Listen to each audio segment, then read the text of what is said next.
Today is the 86th day of a few people's drift on the Pacific Ocean. At this moment, Little Fatty grabbed a handful of rotten wood chips from the bottom of the raft. This is a dangerous sign indicating that the bottom of the raft has absorbed too much water and has begun to rot. They made a simple sand cage and prepared to go underwater to check the situation. The sailor Old Jin from Sweden quickly went underwater, and indeed, the bottom of the raft was filled with plankton, attracting a large number of fish to feed. Just as Old Jin was carefully inspecting the raft, a great white shark silently appeared beside him. Startled, Old Jin grabbed a handful of wood shavings and swiftly climbed back onto the raft. Old Jin confirmed that the bottom of the raft had begun to rot, and it wouldn't be long before the entire raft would break apart. Facing this predicament, everyone's resolve was once again shaken. They silently asked themselves if they should continue to hold on to their beliefs to complete this journey filled with unknown dangers. Thor turned out to be a paleoanthropologist with a strong interest in the migration paths of ancient people. In 1937, on an island in Polynesia, he discovered a stone statue, Tiki, from 1500 years ago of primitive Peruvians. Thor was certain that the ancestors of the residents here were primitive Peruvians from the other side of the earth. At the same time, Thor inferred that 1500 years ago, Peruvians traveled across the Pacific Ocean by raft to reach here.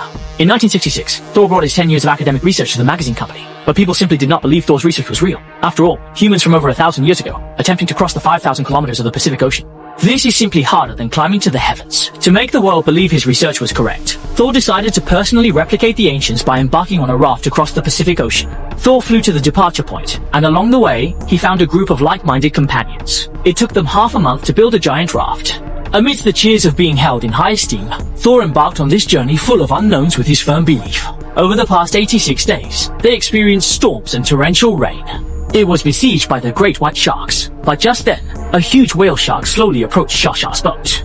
The raft, he began circling around it, and suddenly the whale shark turned toward the raft. This giant with just one hit could completely smash the raft. Chubby, frightened, picked up the harpoon.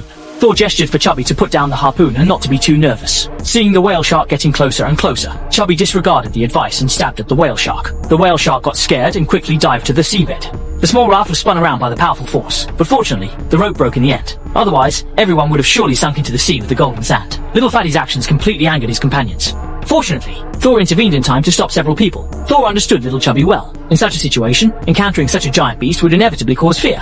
On the second night, a blue light appeared around the raft, and everyone leaned out to check. They saw a group of unknown glowing creatures swimming around the raft. People marveled at the wonders of nature, hoping that these magical creatures might bring them good luck. And so, they drifted on the Pacific Ocean for another half-month. On this day, Curly excitedly held the map and told Thor, "They have returned to the planned course." This unexpected good news rekindled the nearly extinguished hope in everyone's hearts. These weathered men at this moment were as happy as children receiving a new toy. At this time, even the whales in the sea joined them in sharing the joy. Thus, they drifted in the Pacific Ocean for 100